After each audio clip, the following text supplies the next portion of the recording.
So hi everyone, this is our last part, that is part 1.7 of this chapter. So we're going to be finishing this chapter. I had kept the part of formation of complex proteins for the very end.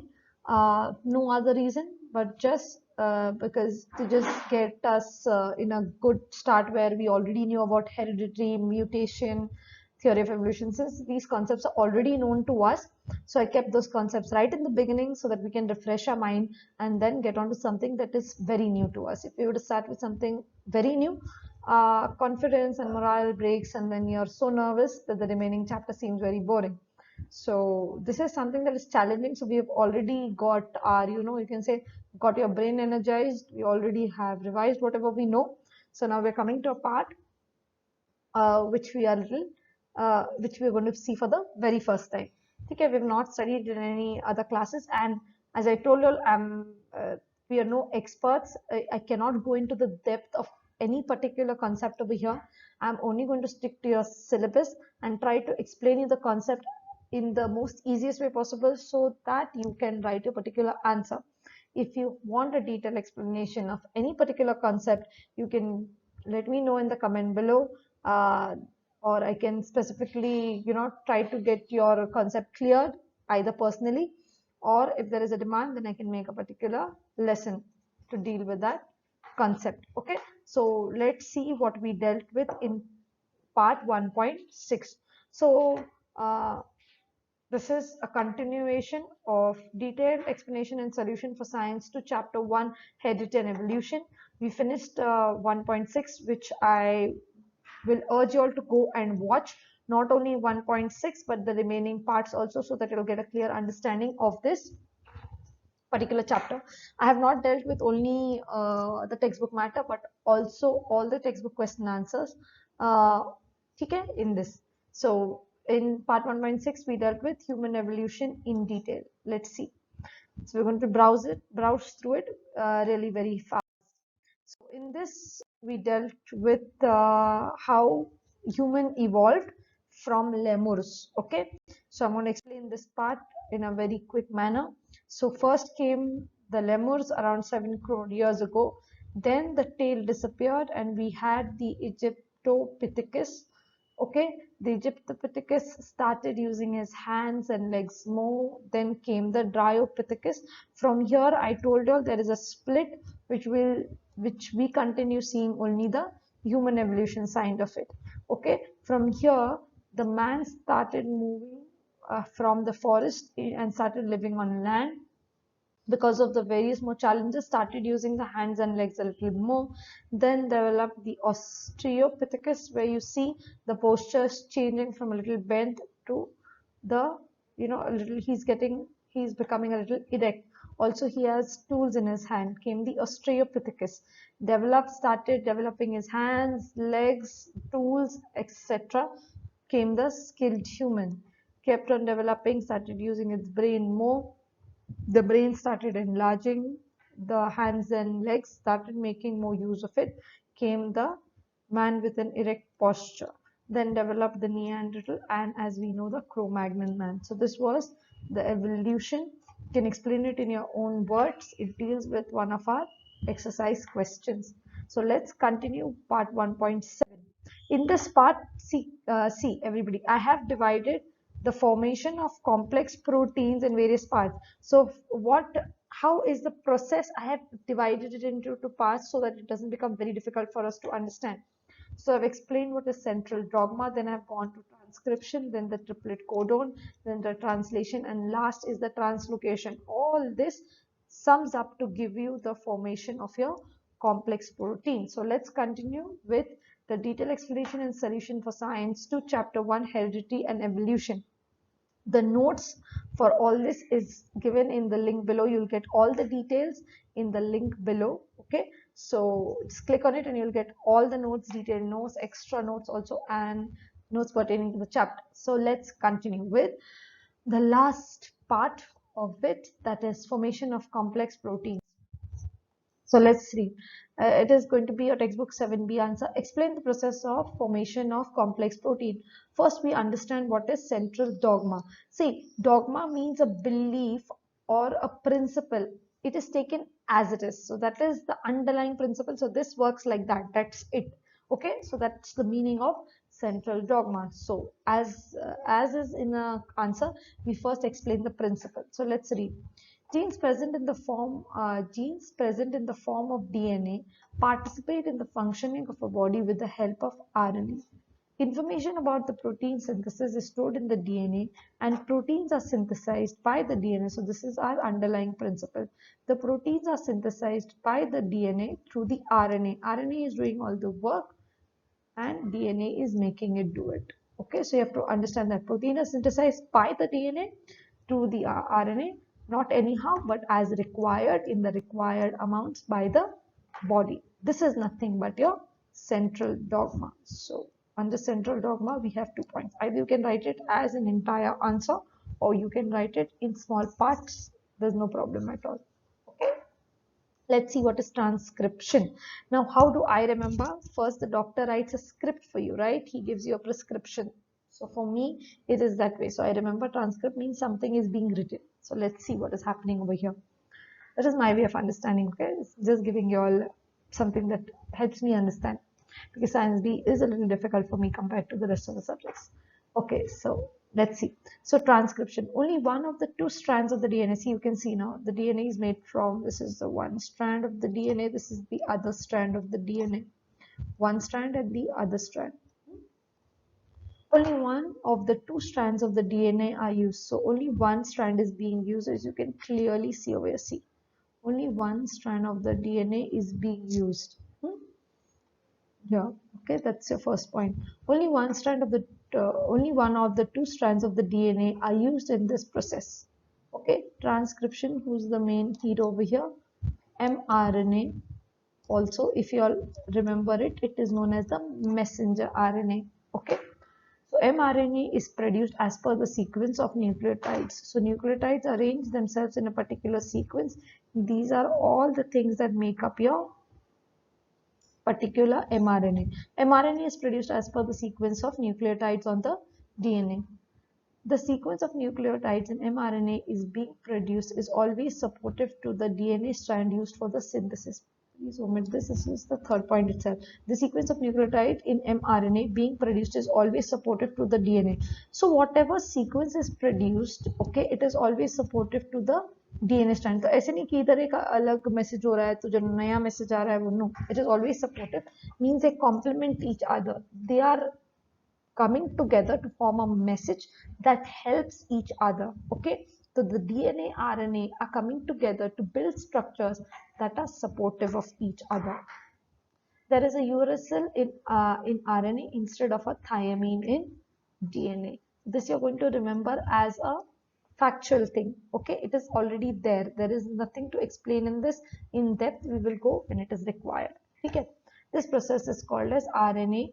This process of RNA synthesis is called as transcription, where many of the mRNA are being produced in combination with the DNA strand that is already there. Okay, to transport a message, and the nucleotides are being generated. A sequence of nucleotides are being generated.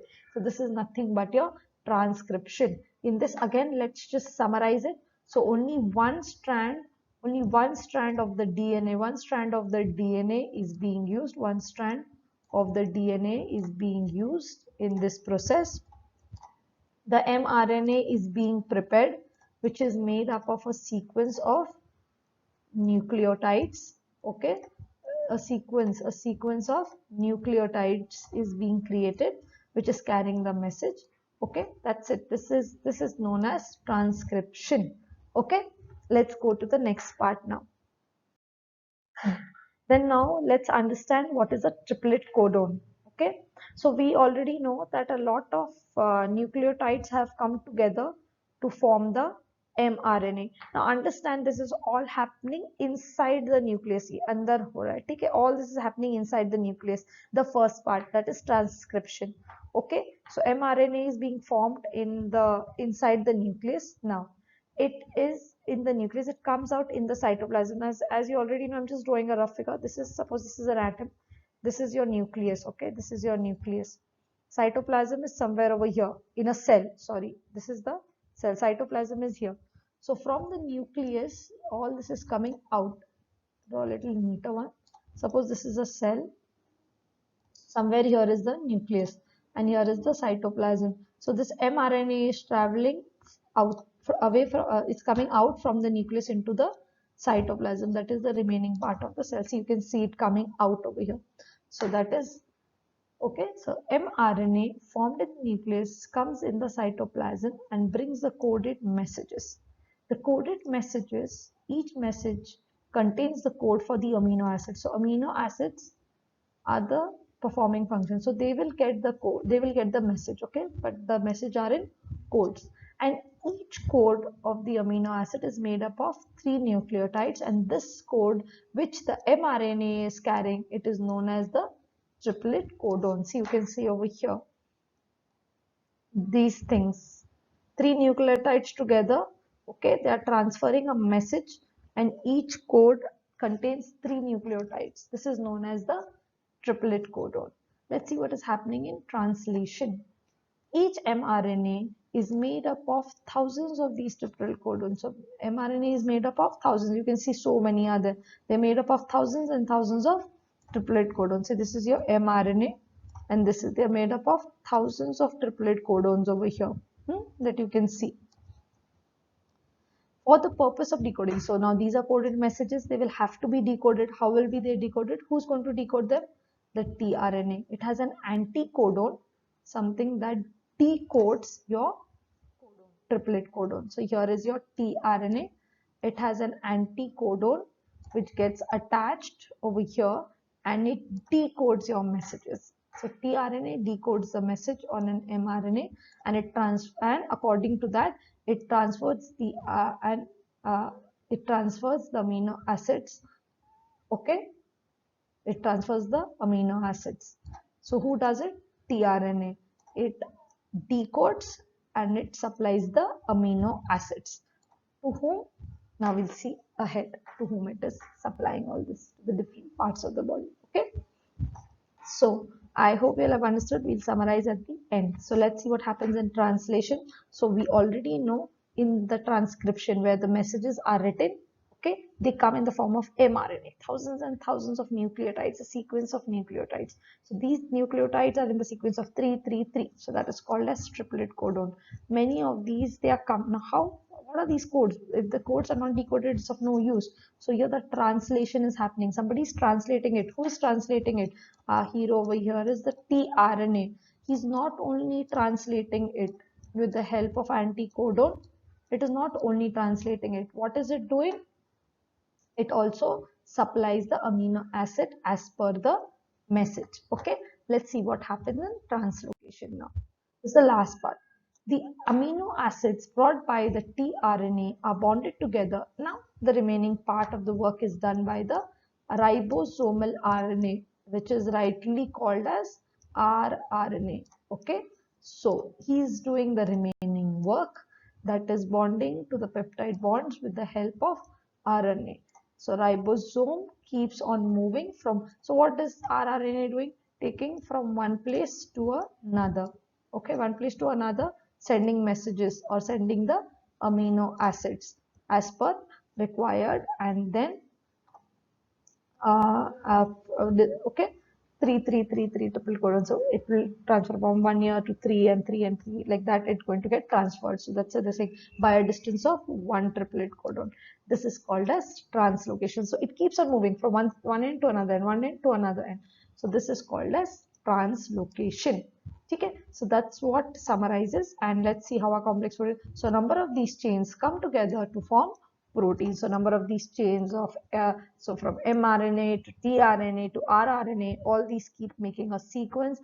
Triplet codon, anticodon, all come together. They create a message. Many of these chains come together to form the complex proteins, and these complex protein they control the various functioning of the living organism. Not only the function but also the appearance of various organism is controlled by the complex protein. That's why we studied it. Okay, so to summarize it, we start the formation of complex proteins start with transcription, which is taken care by the mRNA.